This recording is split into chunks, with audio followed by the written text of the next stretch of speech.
Programme में जाते जाते नाजरीन नूर मुकद्दम केस की बात करेंगे, जिसमें मरकजी मुलजिम जिसे कल यानी कि जुमेरात के रोज़ जब लाया गया अदालत में, तो पहले तो वो कुर्सी पर और कल स्ट्रेचर पर लेट कर आया।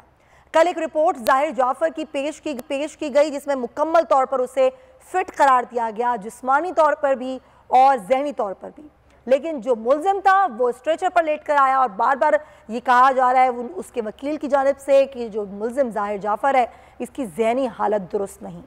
लेकिन ये समझने की बात है कि ये जो केस है, ये हाई प्रोफाइल केस है, इसका फैसला जल्द से जल्द होना चाहिए, क्योंकि इस तरह की डिलेइंग टैक्टिस जो कि मुजरिमान की जानिब से पेश की जाती हैं कोई नई बात नहीं है।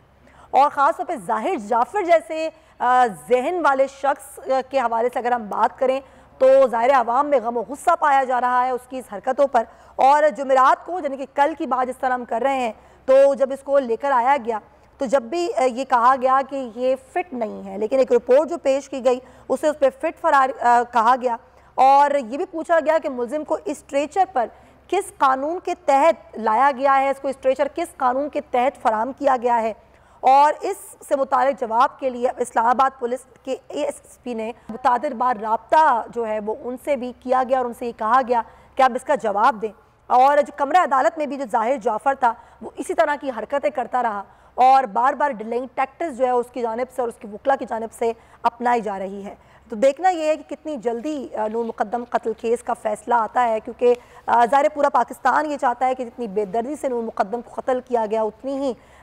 बड़ी सज़ा जो है वो ज़ाहिर जाफर को मिलनी चाहिए। सब्सक्राइब करें और बेल दबाएं ताकि कोई खबर रह न जाए।